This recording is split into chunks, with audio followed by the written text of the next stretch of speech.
Hello friends, welcome back to my YouTube channel. આજનો topic mode, જેને આપણે બહુલક કહીએ છીએ. આ ટોપિક તમે એ સ્ટાન્ડર્ડની અંદર 2 માર્ક્સના ક્વેશ્ચનની અંદર પૂછાય છે. એ જ રીતે 10 સ્ટાન્ડર્ડની અંદર આ સમ 3 માર્ક્સની અંદર અને 1 માર્ક્સના ક્વેશ્ચનમાં પણ પૂછી શકે છે. એન્ડ 11 સ્ટાન્ડર્ડ કોમર્સની અંદર આ સમ તમને 3 માર્ક્સ અથવા 5 માર્ક્સની અંદર તમને પૂછાય છે. તો આપણે ડિટેલની અંદર પહેલા મોડ વિશે આપણે જોઈએ તો રો ડેટા એટલે કે અવર્ગીકૃત માહિતી આપી હોય તો એને કેવી રીતે મોડ ફાઇન્ડ કરવો, તો કે value of observation which gets the repeated maximum number of times, એટલે કે સૌથી વધુ વાર આવતું જે અવલોકનની જે કિંમત છે એને આપણે મોડ કહીએ છીએ, એટલે કે બહુલક કહીએ છીએ. તો એક સમ જોઈએ આપણે કે ફાઇન્ડ ધ મોડ, બહુલક શોધો.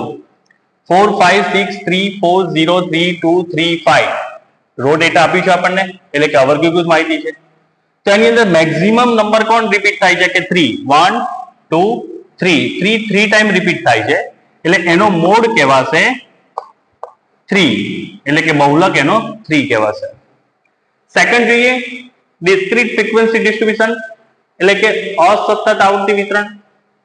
તો એની અંદર વેલ્યુ ઓફ ઓબ્ઝર્વેશન એટલે કે વિથ મેક્સિમમ ફ્રીક્વન્સી, એટલે મહત્તમ આવૃત્તિ ધરાવતું જે અવલોકનની કિંમત હોય તેને આપણે મોડ કહીએ છીએ. Value of observation with maximum frequency એક એક્ઝામ્પલ દ્વારા જોઈએ કે તમને અહીંયા ઓબ્ઝર્વેશન અને ફ્રીક્વન્સી આપેલું છે, એટલે કે અવલોકનની આવૃત્તિ આપેલી છે 5 10 15 20 25 ફ્રીક્વન્સી 12 80 48 23 2. તો આમાં highest frequency more than frequency કોણ છે, તો કે 48, સૌથી વધારે લાર્જેસ્ટ હાઈએસ્ટ ફ્રીક્વન્સી 48 છે. તો એ કહે છે કે વેલ્યુ ઓફ ઓબ્ઝર્વેશન ની મેક્સિમમ ફ્રીક્વન્સી, તો મેક્સિમમ ફ્રીક્વન્સી 48, એનું ઓબ્ઝર્વેશન કોણ, તો x = 15. તો એનો મોડ એટલે કે બહુલક એનો આન્સર આવશે 15. તો આ તમને 1 માર્ક્સની અંદર બોર્ડની એક્ઝામની અંદર પૂછાય 10 સ્ટાન્ડર્ડમાં, અને 1 માર્ક્સની અંદર તમને એ સ્ટાન્ડર્ડની અંદર પૂછાય. ત્યાર પછી કન્ટિન્યુઅસ ફ્રીક્વન્સી ડિસ્ટ્રીબ્યુશન એટલે કે સતત આવતી વિતરણ, આ તમને 10 સ્ટાન્ડર્ડની અંદર 3 માર્ક્સ ઓર 5 માર્ક્સમાં, એન્ડ 11 સ્ટાન્ડર્ડની અંદર 5 માર્ક્સની અંદર ઓર 3 માર્ક્સની અંદર ક્વેશ્ચન આવે છે. તો એની અંદર 2 મેથડ છે. એક ઇક્વલ ક્લાસ લેન્થ હોય એટલે maximum frequency is only for one class, એટલે જે તમને ક્લાસ આપેલો હોય એ ક્લાસની લેન્થ ઇક્વલ હોવી જોઈએ, અને ફ્રીક્વન્સી જે હાઈએસ્ટ ફ્રીક્વન્સી છે એ maximum frequency only one time આવેલી હોવી જોઈએ. તો જ તમે આ ફોર્મ્યુલા યુઝ કરી શકો, એટલે કે વર્ગ લંબાઈ સરખી હોય અને સૌથી મોટી આવૃત્તિ એક વખત આવે ત્યારે જ તમે આ ફોર્મ્યુલા યુઝ કરી અને તમે મોડ ફાઇન્ડ કરી શકો છો. તો z = L plus f1 minus f0 2f1 minus f0 minus f2 multiplied by c, ત્યારે તમે આ યુઝ કરી શકો છો.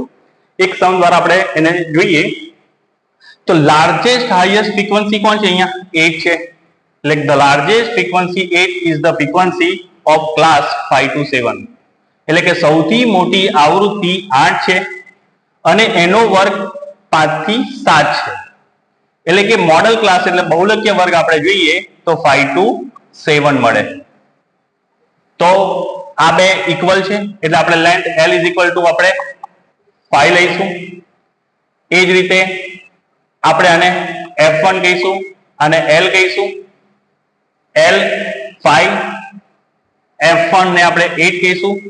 એની આગળની જે ફ્રીક્વન્સી છે એને આપણે f0 કહીશું. ક્લાસ મોડલ ક્લાસની પાછળ જે આપી હોય એટલે અહીંયા જે આપી છે એને આપણે f2 કહીશું.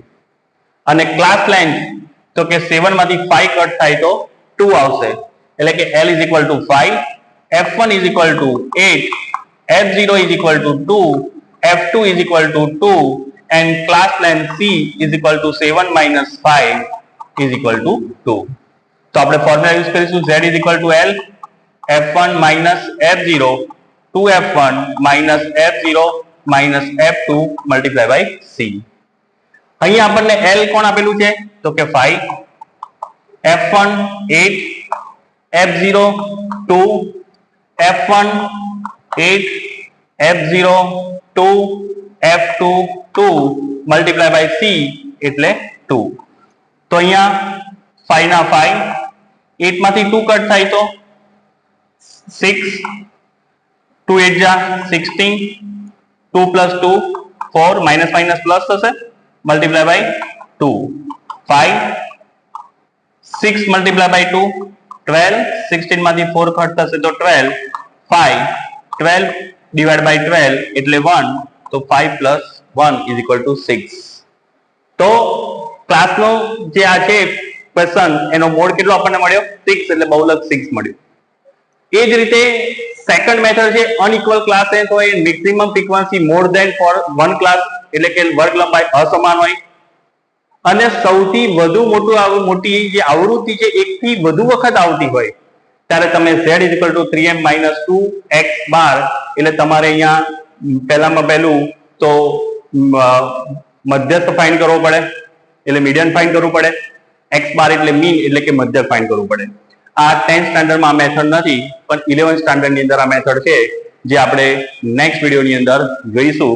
તો તમને આ બોર્ડની અંદર 10th સ્ટાન્ડર્ડમાં 1 માર્ક્સમાં 1 માર્ક્સની અંદર, 8th સ્ટાન્ડર્ડની અંદર 2 માર્ક્સની અંદર અને આ સમ બોર્ડની અંદર મોસ્ટ આઈએમપી ક્વેશ્ચન તમને 3 માર્ક્સની અંદર પૂછી શકે છે.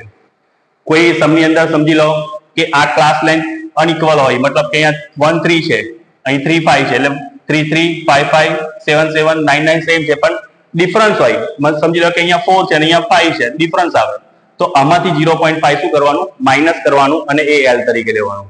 અહીંયા સેમ છે 3 3 5 5 7 7 9 9 એટલે આપણે અહીંયા L is equal to 5 લીધું. પણ કોઈ સમ તમને એ રીતનો પણ પૂછી શકે કે તમને અહીંયા આની લોઅર બાઉન્ડ્રી અને આની અપર બાઉન્ડ્રી બે ડિફરન્સ હોય, બે જુદું જુદું હોય ત્યારે તમારે આમાંથી 0.5 માઇનસ કરી અને N લેવાનું. એવો પણ તમને સમ પૂછી શકે છે. Thank you.